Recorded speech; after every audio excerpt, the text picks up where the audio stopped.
नमस्कार, मैं हूं आशीष चित्रांशी और आप देख रहे हैं the news launcher. Hot topic with Hemant Atri. Modi के सेनापति पर दो दो एफआईआर हो चुकी है। क्या राजीव कुमार मोदी के सेनापति को चुनाव लड़ने से रोक देंगे? यही सवाल आज चर्चा करेंगे। इसी सवाल पर हम चर्चा करेंगे हेमंत अत्री जी के साथ। कंट्रोल रूम जोड़ लीजिए सीधे हेमंत अत्री जी। सबसे पहले मैं बता दूं आपको कि हेमंत भाई दो दो एफआईआर दर्ज हो चुकी है 24 घंटे के भीतर। 24 घंटे के भीतर दो एफआईआर। स्क्रीनशॉट दिखा दीजिए ताकि तथ्य जो है वो बिल्कुल प्रमाणित हो। आप सामने देखिए, ये हिंदुस्तान पोर्टल का, हिंदुस्तान लाइव हिंदुस्तान.com, उसका स्क्रीनशॉट है। हेडलाइन आप देखिए ऊपर, जूते के बाद साड़ी वाली मुश्किल में प्रवेश वर्मा, चुनाव आयोग के आदेश पर एफआईआर। नीचे आप पढ़ लीजिए, दो एफआईआर की बात इसलिए हो रही है कि पहला एफआईआर जूते के मामले में हुआ था और दूसरा साड़ी के मामले में हुआ है। नई दिल्ली सीट से भाजपा के उम्मीदवार प्रवेश वर्मा एक के बाद एक कानूनी मुश्किलों में घिरते जा रहे हैं। जूते बांटने के आरोपों को लेकर एफआईआर के बाद चुनाव आयोग ने प्रवेश वर्मा के खिलाफ एक और केस दर्ज कराया है। प्रवेश वर्मा के आवास पर साड़ी बांटे जाने का एक वीडियो का संज्ञान लेकर रिटर्निंग अधिकारी ने एफआईआर दर्ज करवाई है। हटा दीजिए इसको, कंट्रोल रूम हटा दीजिए इसको। हेमंत भाई, कोई गाना आया था बड़े पहले फिल्मों में, जूते ले लो पैसे दे दो। अब जूते ले लो वोट दे दो पर चला गया है मामला वहां से। 2 दशक बीतते बीतते उस गाने का संदर्भ ही बदल गया। प्रवेश वर्मा, आम आदमी पार्टी कह रही है कि वो खुद ही मैदान से हटना चाह रहे हैं। हालांकि उसे मैं अभी भी पॉलिटिकल स्टंट मानता हूं, दूसरे पक्ष को कमजोर दिखाने के लिए बोला जाता है। और केजरीवाल तो मॉडिफाइड मोदी हैं, इस मामले में पारंगत हैं, वो वही कर रहे हैं। लेकिन एक के बाद एक एफआईआर और खुलेआम चुनाव के ऐलान से पहले 1100 रुपए के लिफाफे से लेकर के जूता, साड़ी, एक के बाद एक कारनामे खुलेआम। या तो प्रवेश वर्मा ये मान चुके हैं कि राजीव कुमार कुछ नहीं कर सकते हैं, हमारे आका ऊपर बैठे हैं, राजीव कुमार की हैसियत नहीं है कि वो हमको इस चुनाव से डिसमिस कर दे, बाहर कर दे। या तो पहला ये हो सकता है। दूसरा हो सकता है प्रवेश वर्मा, जो कि नई दिल्ली आए हैं, बाहरी दिल्ली से, मुंडका इलाका इनके पिताजी का था, दिल्ली के मुख्यमंत्री रहे। हो सकता है नई दिल्ली में आए हों, उन्होंने ये ठान लिया हो कि पैसा खुलेआम देंगे, चुनाव आयोग एफआईआर दर्ज भी करवाएगा तो चुनाव मैदान से बाहर नहीं करेगा, पैसे के बल पर चुनाव जीत लेंगे, केस तो चलता रहेगा। क्या आपको लग रहा है प्रवेश वर्मा ऐसे खुलेआम, और भाजपा का कोई उस पर स्टेटमेंट नहीं आ रहा है, ये भी गौर करने वाली बात। भाजपा का एक प्रत्याशी, वो चाल चरित्र और चेहरा, पार्टी विद ए डिफरेंस, ये बातें करने वाली पार्टी खुलेआम नोट के बदले वोट, जूते के बदले वोट, साड़ी के बदले वोट, पैसे के बदले वोट, इतने सारे जो है वो सेट कर रही है माइलस्टोन। इस पर पार्टी की तरफ से भी कोई रिएक्शन नहीं है। ये कैसा चुनाव चल रहा है? राजीव कुमार आशीष रोकेंगे क्या? इनको रोकेंगे क्या? आशीष भाई, आप भूल गए शायद। जिस दिन हम्म, माननीय पारदर्शी राजीव कुमार महोदय चुनाव की घोषणा कर रहे थे, उससे पहले दिल्ली में क्या सबूत सामने आए थे? इन बातों को तो छोड़ ही दीजिए एक सेकंड के लिए। आज वो चुनाव की घोषणा कर रहे थे और कल दिल्ली के अंदर चुनाव आयोग के जो घोटाला है उसका सबसे बड़ा पर्दाफाश हुआ था कि किस तरीके से हर कंस्टिट्यूंसी में बड़े पैमाने पर भाजपा विरोधी वोट काटे जा रहे हैं और नए फर्जी वोट सांसदों के पते पर, केंद्रीय मंत्रियों के पते पर, सबके बीजेपी के उनके जो भी पदाधिकारी उनके पते पर, और सर्वेंट क्वार्टर्स के नाम पे 30-30 वोट रजिस्टर नए बनाने की बात चल रही थी। तो उस प्रेस कॉन्फ्रेंस से पहले इतना बड़ा घोटाला चल रहा था और माननीय पारदर्शी राजीव कुमार जी ने उस पर कोई टिप्पणी तक नहीं की। और मतलब स्तब्ध मैं इस बात से था कि किसी मीडिया वाले ने भी इस बात का जिक्र नहीं किया था उस प्रेस कॉन्फ्रेंस में, अगर आपको ध्यान हो तो। अब आप बात कर रहे हैं स्पेसिफिक प्रवेश वर्मा की। आप ये बताइए मुझे, वो क्यों ना करेंगे सब जब इतनी इम्यूनिटी उस व्यक्ति को है? आप ये बताइए, जो कल और आज जो एफआईआर दर्ज हुई है, ये कल दोनों कारनामे कल के ही हैं, ये मत भूलिएगा। पहले वो वाल्मीकि मंदिर के अंदर जूते बांट रहे थे कथित तौर पर, और क्या कह करके कि कमल को वोट देना है, सर्दी का मौसम है, गरीब लोग बहुत है, तो उनको जूते बांटे जा रहे थे। बाहर आके उन्होंने ऑन रिकॉर्ड कैमरे पर कहा कि साहब कमल के फूल के लिए बोला है। उसी दिन कल ही दोपहर बाद आपने वीडियो, आपके पास 4 वीडियो मैंने भेजे हैं, उसमें महिलाओं को सरेआम विंडसर पैलेस जो उनका घर है, जिसको रहने में वो सक्षम भी नहीं है कानूनी तौर पर, क्योंकि आप देखिए 4 जून को हिंदुस्तान में लोकसभा का परिणाम आ गया था और हम्म। कानून के मुताबिक 1 महीने के अंदर हारे हुए सांसद को घर खाली करना होता है। आज क्या तारीख है? 16 जनवरी। अभी तक प्रवेश साहिब सिंह वर्मा का मकान खाली क्यों नहीं हुआ? उसको वहां रहने की इजाजत किस लिए दी गई? और सबसे महत्वपूर्ण बात देखिए, आप इन सारी चीजों को छोड़ दीजिए एक समय के लिए। चुनाव आयोग से विंडसर पैलेस, चुनाव आयोग अशोका रोड पे है, विंडसर पैलेस कितनी दूर है? 2 किलोमीटर। सुप्रीम कोर्ट से कितनी दूर है? 3 किलोमीटर। दिल्ली हाई कोर्ट से कितनी दूर है? 3 किलोमीटर। सीबीआई हेडक्वार्टर और ईडी के ऑफिस से कितनी दूर है? 3 किलोमीटर। तो क्या उनको उसका एड्रेस नहीं पता क्या? एक सीरियल ऑफेंडर कहेंगे आप इसको, चुनाव की घोषणा से पहले पैसे बांट रहे थे, कैमरे पर आई, लिफाफे दिखाए महिलाओं ने, साफ साफ बताया। कल जो मंदिर, ये अपने क्या नाम है, वाल्मीकि मंदिर है पंचकुया रोड पे, वहां पर वाल्मीकि मंदिर है, आपको पता है, वहां पर जूते बांटे गए, कैमरे वीडियो सब कुछ सामने आ गया। दोपहर बाद साड़ियां बांटी गई। क्या चुनाव आयोग ने, ये जो है ना घटना, ये कैसे हुई है ये भी मैं बता दूं दर्शकों के लिए। ये जो पहली जूते वाली जो वो है एफआईआर, ये एक वकील ने, जो रिटर्निंग अफसर है नई दिल्ली उसका, असेंबली कंस्टिट्यूंसी का, उसको वो वीडियोस भेजी जिसमें वो जूते बांटे जा रहे थे। उसके बेसिस पर रिटर्निंग अफसर ने शिकायत दी मंदिर मार्ग थाने के एसएचओ को कि साहब इन्होंने पीपल रिप्रेजेंटेशन एक्ट की धारा 145 को वायलेट किया है, इनके खिलाफ एफआईआर की जाए। हो गया एक पक्ष। उसके बाद साड़ी वाली बात, उसी तरीके से वो कंप्लेंट।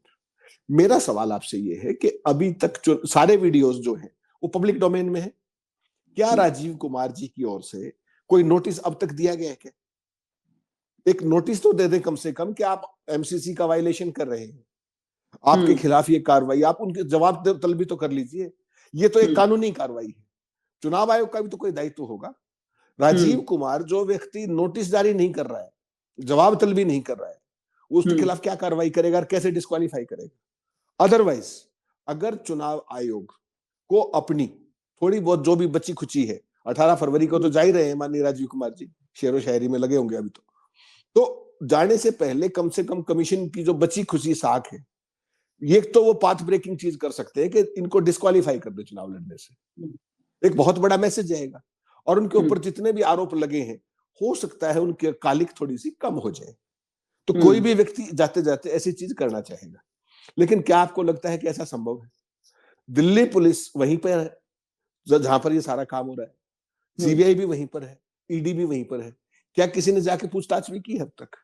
क्या कोई रेड की है? क्या वो साड़ियां बरामद की है? क्या वो जूते बरामद किए हैं? क्या वो कैश बरामद किया है?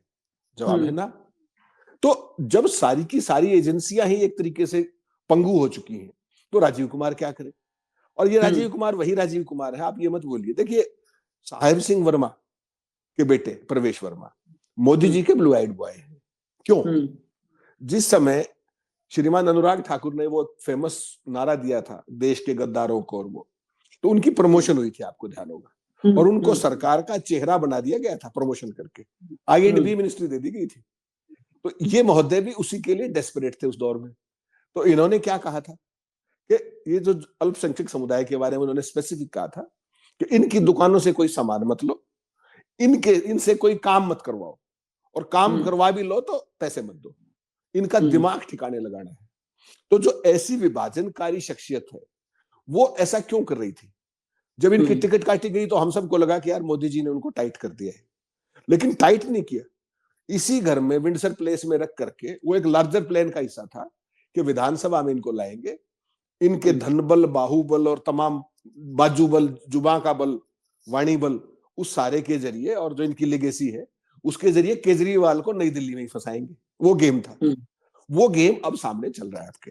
वरना ये बताइए कि पहली बात तो इनकी कोठी खाली हो जानी चाहिए थी जुलाई के अंदर ही, 4 जुलाई 5 जुलाई तक 1 महीने का एक्सटेंशन भी होता, कोई खास बात नहीं थी।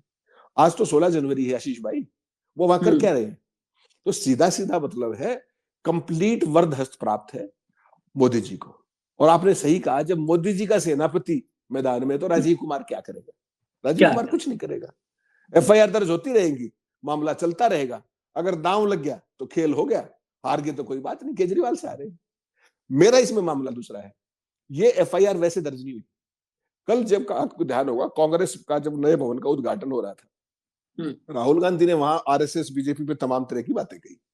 उन्होंने एक स्पेसिफिक मेंशन इलेक्शन कमीशन का भी किया था इलेक्शन कमीशन जिस तरीके से चुनाव कराता है, लेवल प्लेइंग फील्ड, ये वो सारा, तो वो बात जब वहां पे आई तो इनको कहीं ना कहीं लगा कि यार इस मुद्दे को कम से कम फेस सेविंग कर लो। वीडियो तो सारा पब्लिक डोमेन में घूम ही रहा था जूतों वाला, तो उसको फेस सेविंग करने के लिए वो एफआईआर करानी पड़ी। और उससे भी जब बात नहीं बनी तो फिर भाई ने साड़ियां बांटनी शुरू कर दी घर से ही, फिर वो वीडियो आ गया। अब करे तो करे क्या निर्वाचन अधिकारी, उसकी जान सांसद में है, दिल्ली सरकार का अधिकारी है, वो चुनाव आयोग के अंडर काम करता है। जो कंप्लेंट आई है वीडियो, अगर वो एफआईआर के लिए ना कहे तो मर गया, और करा दे तो केंद्र नाराज। तो दिल्ली का चुनाव बहुत ही विचित्र परिस्थितियों में, वरना तो आप ये देखिए जिस तरीके से वोट काटे गए थे बड़े पैमाने पर और नए जोड़ने की साजिश हो रही थी, उसके बाद तो सुप्रीम कोर्ट को सुओ मोटो कॉग्निजेंस ले लेना चाहिए था कि हो क्या रहा है। और क्या चुनाव आयोग को तलब नहीं करना चाहिए था कि ये हो क्या रहा है भाई, ऐसी वोट कैसे कट गई? कोई किसी की वोट कटवा देगा, कोई किसी के एड्रेस पे वोट बनवा लेगा, लेकिन कुछ नहीं हुआ। तो इससे ये चीज साबित होती है कि कहीं ना कहीं जो हरियाणा का मॉडल था और जो महाराष्ट्र का मॉडल था चुनाव हथियाने का, वो दिल्ली में भी कार्यक्रम चल रहा है, बदस्तूर चल रहा है। अब उसमें कितनी कामयाबी मिलेगी नहीं मिलेगी, एक बात तो तय है कि केजरीवाल के विचारधारा से, उनके कामकाज के तरीके से हम सहमत हो या ना हो, लेकिन एक बात माननी पड़ेगी कि जो बड़ी पार्टियां हैं, चाहे वो कांग्रेस हो, चाहे एनसीपी हो, चाहे शिवसेना हो, उनसे, उनकी मूर्खताओं से सीख केजरीवाल ने लिया, उनकी पार्टी ने लिया। और भाजपा और चुनाव आयोग की जो चोरी थी वोटों की, उसको प्रिएम्प्ट भी किया और समय से पहले पकड़ने की कोशिश भी की। अब जिनके वोट कटवाने की फिराक थी उसमें कितने कामयाब होते हैं और नए जुड़वाने में कितने कामयाब होते हैं। दिल्ली का परिणाम तो इसी पे तय हो जाएगा ना आशीष भाई, और कुछ देखने की जरूरत ही नहीं। अगर भाजपा हारती है तो सीधा मतलब यह है कि उनकी चोरी पकड़ी गई थी, खेल पकड़ा गया और खेला नहीं हो पाया। और अगर जीतती है तो बड़ा साफ है कि वो गेम हो गया है। इतना सही फर्क है बस, और कुछ नहीं। नहीं बिल्कुल। और देखिए बेखौफ किस कदर हैं।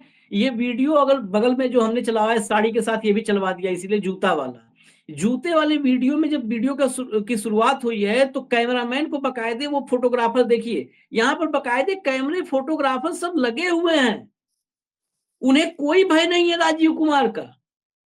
और राजीव कुमार ने कल एफआईआर करवाई, मतलब राजीव कुमार के तंत्र ने, जिला निर्वाचन अधिकारी ने, किसी ने भी करवाई। मैं कहता, उन्होंने कहा लो जूते करवाए थे अब साड़ी बांटूंगा, साड़ी करवाओगे पैसा बांटूंगा।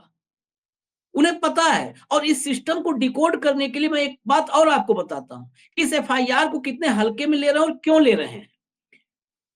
चुनाव आयोग की तरफ से बताया गया, मैं स्टेट में ये बता रहा हूं आपको पूरी न्यूज, जिसके पीछे ये दुस्साहस छिपा हुआ है। चुनाव आयोग की तरफ से बताया गया कि ये जानकारी मिलने पर एक फ्लाइंग स्क्वाड, ये साड़ी वाली जानकारी मिलने पर एक फ्लाइंग स्क्वाड तुरंत मौके पर भेजा गया। वेरिफिकेशन के दौरान मौके पर ऐसी कोई गतिविधि नहीं मिली। हालांकि वीडियो में साफ तौर पर इंगित कर रहा था, वीडियो साफ तौर पर इंगित कर रहा था कि साड़ियां बांटी जा रही हैं। इस सबूत के आधार पर नई दिल्ली के रिटर्निंग ऑफिसर ने पुलिस को आधिकारिक रूप से शिकायत दर्ज करवाई। पुलिस को पूरे मामले की तहकीकात करने और जनप्रतिनिधित्व कानून की संबंधित धाराओं और अन्य कानूनों के तहत कार्रवाई शुरू करने के लिए कहा गया है। अब देखिए जब ये मामला आगे जाएगा तो पहली बात, सबसे पहले वीडियोज को लेकर के तो बहुत सारे वीडियो घूम रहे हैं, कौन देख रहा है? सबसे पहले आएगा कि मौके पर जो फ्लाइंग स्क्वाड गया था उसको वेरिफिकेशन के दौरान मौके पर ऐसी कोई गतिविधि नहीं मिली। फ्लाइंग स्क्वाड गया, उसको कोई गतिविधि नहीं मिली। मतलब एफआईआर के साथ साथ ही बचाने की प्रक्रिया भी समानांतर चल रही है, पैरेलल चल रही है। दूसरी बात, ईडी गायब है, वो ईडी गायब है, ईडी पर सवाल हम नहीं उठाते, लेकिन वो ईडी गायब है जो महाराष्ट्र में वोट जिहाद नाम के नैरेटिव को सेट करके आई थी। महाराष्ट्र में जो वोट जिहाद लोगों ने सुना, वो नैरेटिव सेट करने का काम देवा भाऊ जो अब हो गए हैं देवेंद्र फडणवीस, उन्होंने नहीं किया था। वो नैरेटिव सेट करने का काम ईडी ने किया था। ईडी ने बाकायदे छापेमारी की थी और छापेमारी के बाद कहा था कि बाहर से एक मतलब हवाला के जरिए धन शोधन हो रहा है, पैसा आ रहा है और मनी लॉन्ड्रिंग हो रही है और उसके जरिए वोट जिहाद हो रहा है, वोट खरीदे जा रहे हैं। जहां पर नगद अच्छा, उसका चुनाव खत्म हो गए, सरकार आ गई, खत्म हो गया मामला। वहां पर जो पैसा आया था ना, पैसा कहीं दिखा पाई ईडी, न जूता न साड़ी, कुछ भी वहां नहीं दिखा पाई थी। यहाँ जूता है, साड़ी है, कंबल है, रुपया है, लिफाफा है और जुबानी बयान है कि हमको 1100 रुपया दिया और कहा कि कमल के फूल पर बटन दबाना है, भाजपा को जिताना है? उसके बावजूद ईडी गायब है। यहां पर वोटों की खरीद फरोख्त में ईडी नहीं है कि पूछे कि साहिब सिंह वर्मा से भाई कितने लोगों को बांट दीजिए, रजिस्टर दिखाओ, क्योंकि वहां रजिस्टर मेंटेन हुआ था, लोगों ने बताया था पैसे बांटने में हेमंत भाई कि रजिस्टर बकायदे मेंटेन हो रहा है, वहां पर नाम लिखे जा रहे हैं, नाम चढ़ाए जा रहे हैं कि अभी तो 1100 है, चुनाव जीतेंगे तो 2500 देंगे। महिलाओं ने बताया, कहा गया चुनाव जीत जाएंगे तो कहें 2500 देंगे। तो बकायदे रजिस्टर मेंटेन हुआ था वहां पर, समानांतर एक डिपार्टमेंट खोल दिया था उन्होंने, वहां ईडी गई नहीं चेक की। आम आदमी पार्टी ने कहा प्रवेश वर्मा के खिलाफ की कार्रवाई नहीं कर रही, चुनाव आयोग हाथ पर हाथ धरे आंख मूंदे बैठा है। तो आयोग ने उस पर भी जवाब दिया है, कहा ऐसे आरोप निराधार हैं, जैसे कि सारे आरोप ही निराधार होते हैं राजीव कुमार के खिलाफ। इस पर भी कहा ऐसे आरोप निराधार हैं कि चुनावी मशीनरी कार्रवाई नहीं कर रही है। जिला निर्वाचन कार्यालय आचार संहिता को सख्ती से लागू करवाने के लिए प्रतिबद्ध है और किसी भी उल्लंघन को सक्रियता से संज्ञान में लिया जा रहा है। अब एक सवाल और है, चुनाव आपने भी बहुत देखे, हमने भी बहुत देखे, जब प्रतिबद्धता होती है तो चुनावों में कहां रुपया बट रहा है, कहां पैसा बट रहा है, कहां साड़ी बट रही है, ये जिसे कह रहे हैं ना कि स्क्वाड, फ्लाइंग स्क्वाड खुद ही धर पकड़ता है, धर दबोचता है। यहां पर वीडियो बनाने वाले समझ लीजिए कुछ लोग हैं जो एक्टिविस्ट के रूप में, विसिल ब्लोअर के रूप में वो वीडियो बना दे रहे हैं, तो वीडियो का हवाला दिया जा रहा है कार्रवाई में। कहीं पर फ्लाइंग स्क्वाड नहीं है, जबकि फ्लाइंग स्क्वाड पकड़ता रहा है। एक केजे राव साहब थे, आपको याद होगा 2005 में, उनको स्पेशली, वो इतनी पावर होती है चुनाव आयोग के पास, उन्होंने स्पेशली केजे राव को भेज दिया कि जाओ सारा चुनाव इन्हीं के उसमें निगरानी में होगा, बिहार का। बिहार गए, वो बिहार में बड़े बड़े तोपचियों को रंगे हाथों पकड़े पैसे के साथ, दिन रात वो फ्लाइंग स्क्वाड जैसे उड़ते रहते थे, किसी को नहीं बख्शे। पूरे बिहार में केजे राव का लोग नाम रट लिए, याद हो गया सबको, आज तक याद है। यहां सब गायब है। तो ये कैसी प्रतिबद्धता है, कैसी प्रतिबद्धता है, ये किसके लिए है? आशीष जी, चुनाव आयोग का जो मैंडेट है संवैधानिक तौर पर, वो एक थर्ड एम्पायर का है, न्यूट्रल एम्पायर का है, जिसने सारी चीजों को लेवल प्लेइंग फील्ड से लेकर सारी चीजें इंश्योर करनी है।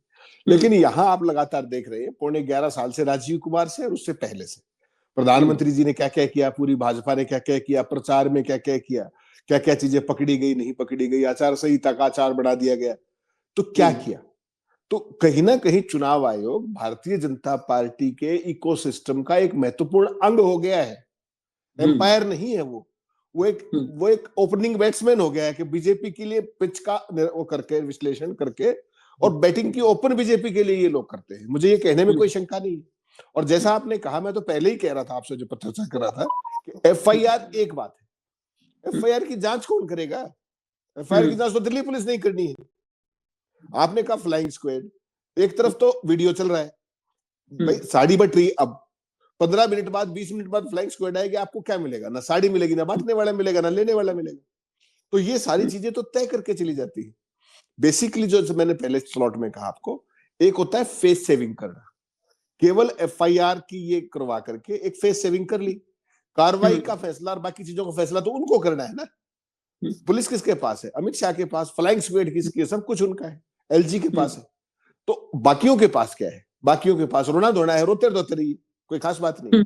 लेकिन इस सारे में उस पारदर्शिता का क्या हुआ जो शायर महोदय कह रहे थे, राजीव कुमार जी, जो ट्रक छाप शायरी करते हैं, उन्होंने कम से कम जाते टाइम एक चुनौती ले लेते कि एक चुनाव तो मैं निष्पक्ष कराई जाऊं। उन्होंने उसके लिए भी दुस्साहस नहीं किया। और जो कुछ हो रहा है चल रहा है, उनके ऑफिस से और उनके घर से कितनी दूर ये सब कार्यक्रम चल रहा है। तो जिस बात की कल राहुल गांधी ने चर्चा की, और जिसको भगत लोग बहुत दूसरे तरीके से ले रहे हैं कि राष्ट्र के खिलाफ लड़ने की बात कर रहे हो, उनको इंडियन स्टेट का मतलब ही नहीं पता, क्योंकि वो शर्म निरपेक्ष तो पहले से, अब अकल निरपेक्ष भी है, अकल नहीं है उनको। स्टेट का मतलब क्या होता है? स्टेट का मतलब होता है तंत्र। उसमें प्रधानमंत्री से लेकर के जितने भी एजेंसियों से लेकर के पालिका, जितनी न्यायपालिका है और है, जो सत्ता संचालन का तंत्र है, that is called state as per dictionary meaning और संविधान के मुताबिक। आप कहेंगे तो मैं संविधान का वो रेफरेंस भेज भी देता हूँ आपको। नहीं, मैं इसमें खाली बात जोड़ दूं, स्टेट के खिलाफ ही, आपातकाल में स्टेट के खिलाफ ही इस देश के जितने समाजवादी और जनसंघी जितने थे, संघी जनसंघी समाजवादी, जब सब इकट्ठा हुए कुर्वे में जनता पार्टी में, तो वो भी स्टेट के खिलाफ ही लड़े थे, वो भी स्टेट के खिलाफ लड़ रहे थे। तब स्टेट के खिलाफ लड़ रहे थे तो देश बचा रहे थे। आज स्टेट के खिलाफ लड़ने की बात कह दी राहुल गांधी ने तो देशद्रोही हो गए, गद्दार हो गए। गद्दार हो गए। माधवराज ज्योतिरादित्य सिंधिया का ट्वीट पढ़िए आप, शिवराज चौहान का ट्वीट पढ़िए आप। पूरी आईटी सेल कितनी भयंकर तरीके से लगी हुई है राहुल गांधी को डिमीन करने के लिए। भाई स्टेट इज तंत्र, और नेशन जिसको आप कहते, राष्ट्र जिसको कहते हो, राष्ट्र के खिलाफ, that is nation state. State और नेशन का अंतर समझिए। उनको उस बात से कोई मतलब नहीं। उन्होंने एक पैडल कर दिया कि देखिए राहुल गांधी ने हिंदुस्तान भारतवर्ष के खिलाफ जंग का ऐलान कर दिया है, ये नैरेटिव बना दिया। तो बेसिकली जो उन्होंने सवाल किए थे कल कि भाई इसने, बीजेपी ने क्या किया है, आरएसएस ने क्या किया है, इंस्टीट्यूशन ने कैसे कब्जा कर लिया है, चुनाव आयोग क्या कर रहा है, उसका तो आपके पास जवाब है नहीं। तो आपने उसमें से एक शब्द ढूंढा, स्टेट, और उसमें पिल पड़े सारे। यही जो दिया है, जो इससे पहले राहुल गांधी के आगे पीछे कैसे घूमते थे, देखा है आपको? तो जो उनके करीब जो लोग थे, जो बीजेपी की वॉशिंग मशीन में धुल के इधर आ गए, उन सबको प्रयोग किया जाता है राहुल गांधी को डिमीन करने के लिए। तमाम लंबे लंबे ट्वीट लिखे जा रहे हैं, फेसबुक पोस्ट लिखी जा रही है, शिवराज चौहान लिख रहे हैं। अरे आप तो पढ़े लिखे लोग हो, कहने को आप तो समझ लो स्टेट का मतलब क्या है। स्टेट का मतलब वही है जो बीजेपी और आरएसएस बता रहे हैं। इस मामले में भी आप देख लीजिए, प्रवेश साहिब सिंह वर्मा ने अभी तक इस चुनाव में आचार संहिता से लेकर के पूरे चुनाव कानूनों का ऐसी धारा बताई जिसको नहीं तोड़ा उन्होंने, बता दीजिए। लड़ रहे हैं ना चुनाव, क्या कर लिया आपने? तो ये जो बेसिक चीज है, ये इम्यूनिटी है। जो कहावत है ना अपने, सैया भाई कोतवाल तो डर काहेगा। कर लो आप एफआईआर 10 और दर्ज कर लीजिए, क्या फर्क पड़ता है? एक तरफ रेड हो रही है, सो कॉल्ड रेड, एक तरफ एफआईआर हो रही है, और फिर वो रेडिंग पार्टी कहती है वहां तो कुछ मिला ही नहीं, तो क्लीन चिट तो आप दे ही आए ना भाई, करते रहिए, एफआईआर जाइए। तो ये जो चीज है ना, इससे मैं कहता हूं कि राजीव कुमार जी जाते जाते मोदी जी को दिल्ली के तौर पर पार्टिंग गिफ्ट देके जाना चाहते हैं। सत्ता, दिल्ली की सत्ता सौंप करके, जैसे हरियाणा की सौंपी, जैसे महाराष्ट्र की सौंपी, वैसे ही उनका गेम था ये। अब भारतीय जनता पार्टी का जो ये खेल था, इसको लेकर के केजरीवाल चौकन्ने थे। उन्होंने वो टिकट काटने का और जोड़ने, वोट काटने का और जोड़ने का खेल पकड़ लिया। अब उस पकड़े जाने के बाद अगर तो बीजेपी फिर भी सफल होगी नई वोट जोड़ने में और काटने में, फिर तो काम गया, चल उनका जीती जाएगी। नहीं तो केजरीवाल सत्ता में आ जाएंगे। दोनों का असली मकसद क्या है? बीजेपी का भी मकसद एक है और केजरीवाल का भी मकसद एक है कि कांग्रेस सत्ता से दूर रहनी चाहिए दिल्ली में, इतनी सी बात है। तो उस गेम में दोनों कामयाब है, तुम जीतो या मैं जीतू, बात तो एक ही है। कांग्रेस पार्टी का ये है, कांग्रेस पार्टी का ये है कि उनके पल्ले वल्ले तो कुछ है नहीं। राहुल गांधी जितना शोर मचा रहे हैं, कर रहे हैं, कोशिश कर रहे हैं। अब एक मजबूरी दिल्ली की भी है, चुनाव आयोग की भी है और बीजेपी की भी है। और वो क्या है कि जब वो कोई बात कहते हैं तो आपको उसका संज्ञान लेना पड़ता है, मजबूरी है, लीडर ऑफ अपोजिशन। वो बात को जाकर के वीडियो बना करके, उन्होंने केजरीवाल का भी हिसाब किताब कर दिया, पेरिस बनाने चले थे, वो नाले दिखा दिए सारे के सारे। तो बेसिक पर्पस क्या है कि कांग्रेस पार्टी इस नैरेटिव के अंदर आना चाहती है। भाजपा को वो सूट करता है, जितना कांग्रेस का नैरेटिव थोड़ा बहुत मजबूत हो तो किसकी वोट काटेगा? आम आदमी पार्टी का।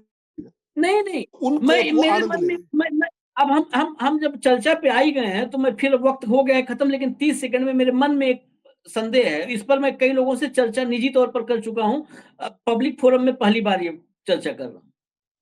केजरीवाल भी कहते हैं कि बीजेपी और कांग्रेस मिली हुई है, बीजेपी के इशारे पर कांग्रेस लड़ रही है, लेकिन उसके उलट जो सच्चाई, क्योंकि केजरीवाल को मैं मॉडिफाइड मोदी हमेशा बोलता हूं, वो एकलव्य है। वो केजरीवाल मोदी से, जितने भी लोगों को लगता है बड़े लोकतांत्रिक तरीके से आए थे वो, कि जनता से पूछ के पार्टी बनाएंगे, नाम भी जनता ही बता दे। मतलब उनका ये सिस्टम था कि भविष्य में पार्टी में नेताओं के बच्चे होंगे तो पब्लिक से ही पूछ के बच्चों का भी नामकरण करेंगे, इस टाइप का लगता था उस समय कि इतने लोकतांत्रिक है। लेकिन पार्टी के भीतर के लोग जो पार्टी से बाहर आ रहे हैं वो अंदर की बातें बताते हैं, तो आप सुन करके यकीन नहीं कर पाओगे। कि जब केजरीवाल मीटिंग करते हैं अपने नेताओं की, किसी को बोलने की आजादी, जो बोल देता है वो समझ लीजिए कि इज्जत गंवाया आपने, कि तुम भी सलाह दोगे, तुम भी अब बोलोगे, इस टाइप का होता है टोन। वो केजरीवाल, मेरे मन में यही सब देख करके बीजेपी केजरीवाल को सत्ता में ला रही है। दरअसल जो भी हम लोग चर्चाओं में बना देते हैं एक लाइन ये लेकर के कि कांग्रेस मजबूत होगी तो भाजपा को फायदा होगा, भाजपा को असली डर तो कांग्रेस के मजबूत होने से है, वो कभी कांग्रेस को नहीं। केजरीवाल के मजबूत होने से भाजपा को कोई नुकसान न था, न है और न होगा। ये बिल्कुल मैं अपने एंड से क्लियर हूं, जितना मैं समझ पा रहा हूं राजनीति। उनको आशीष दिक्कत भाई, है जिस दिन कांग्रेस मजबूत हुई, और कांग्रेस मजबूत ना हो, मैं इसलिए कर रहा हूं, आप समझिए इस बात को, मेरे मेरे मेरे व्यू को, फिर आपका व्यू लेंगे। रमेश बिधूड़ी एक के बाद एक, हिरनी से लेकर क्या क्या एक के बाद एक, ये बयान ऐसे ही नहीं होते हैं। मैं हमेशा एक बात कहता हूं, भाजपा के बारे में लोग कहते हैं वो अपने मन से बोल दिया होगा। भाजपा में अपने मन से तो 1 नंबर और 2 नंबर कोई नहीं जा सकता, वो भी बिना आला कमान की जानकारी के, बिना उनके मानसिक रूप से, मतलब मन से, वचन से, कर्म से अगर वो साथ न दे, नहीं होगा। जो लगातार वो बयान दे रहे हैं, उससे आम आदमी पार्टी जिसके खिलाफ 10 साल की एंटी इनकम्बेंसी पैदा हुई है, उसको न्यूट्रलाइज कर रही है भाजपा। कि जब महिलाओं के बारे में आपत्तिजनक टिप्पणी, लोगों को लगेगा यार यार देखो बेचारे आतिशी को लेकर के ये सब इतनी गंदी बात बोल रहे हैं, महिलाएं फिर पोलराइज होंगी आम आदमी पार्टी के पक्ष में। कांग्रेस का सर नहीं उठ पाए, कांग्रेस न खड़ी हो पाए, एकमात्र लक्ष्य यही है भाजपा का, इसके सिवाय मुझे लगता है और कुछ नहीं है। हेमंत आशीष भाई, भाई, इसमें केवल एक लाइन में कह रहा हूं, आप जो कह रहे हैं वो एक स्ट्रेटजी।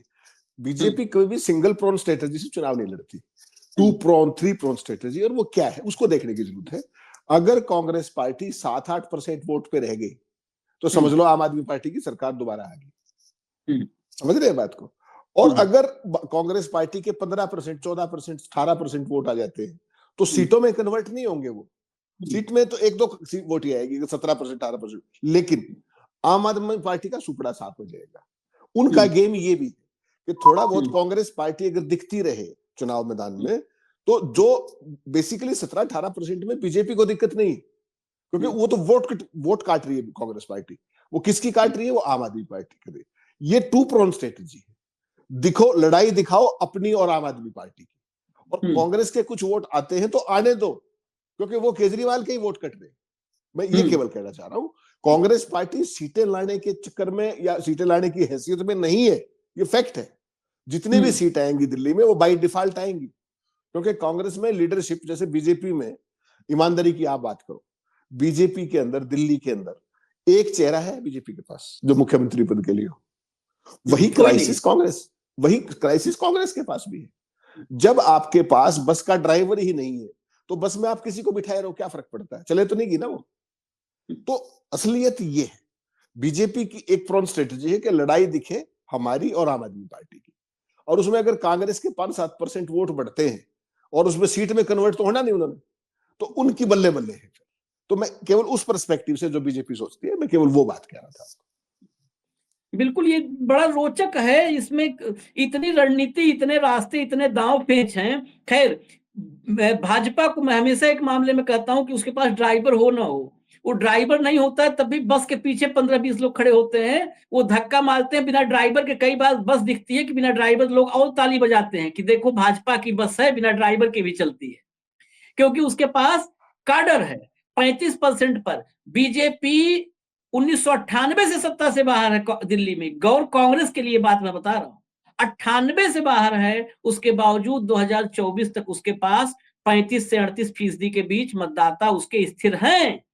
और कब जाती है सत्ता से बाहर कांग्रेस? 2013 में जाती है, और उसके पास 4% वोट बचते हैं, 4%। ये फर्क होता है कि ड्राइवर नहीं भी है तो भी पीछे धक्का मारने वाले काडर हैं, उसके पास काडर है। मैं नई दिल्ली की, मेरे पास नई दिल्ली से कोई आया था, ग्राउंड पूरा देख करके बताया कि आज की तारीख में अगर काडर की बात करें तो न कांग्रेस के पास है, आम आदमी पार्टी के पास भी भाजपा के मुकाबले नहीं है। काडर भाजपा के पास नजर आएगा आपको, बूथ बूथ पर काडर नजर आएगा। आम आदमी पार्टी के पास ड्राइवर खूब सारे हैं, खूब सारे हैं। कि अगर केजरीवाल उतरे तो आजसी भी चला लेंगी बस, आजसी हटी तो सिसोदिया चला लेंगे, सिसोदिया हटे सत्येंद्र जैन चला लेंगे, बहुत सारे हैं ड्राइवर, सब अपना ड्राइविंग लाइसेंस लेके तैयार हैं। लेकिन वो काडर, वो प्रॉब्लम है। वो एक आंदोलन हुआ एकदम लोकतांत्रिक व्यवस्थाओं को मजबूत करने वाला, उसमें कांग्रेस सरक गया पूरा वोट बैंक उनके तरफ। खैर, ये बड़ा लंबा डीप एनालिसिस का विषय है, चुनाव के दरमियान हम लोग करते रहेंगे रोज। फिलहाल तो चर्चा थी 2-2 एफआईआर 24 घंटे के भीतर, लेकिन फिर भी चुनाव मैदान में डटे हुए हैं। यही तो राजीव कुमार की प्रतिबद्धता की परीक्षा है। अब देखना है, जाते जाते हेमंत भाई ने कहा कि जाते जाते हो सकता है एक राज्य में तो कह देते कि देखिए हमने कैसा चुनाव करवाया, लेकिन कहते हैं ना कि पूरे जिंदगी का पुण्य आखिर में क्यों जाके कोई लीप पोत के बराबर करेगा।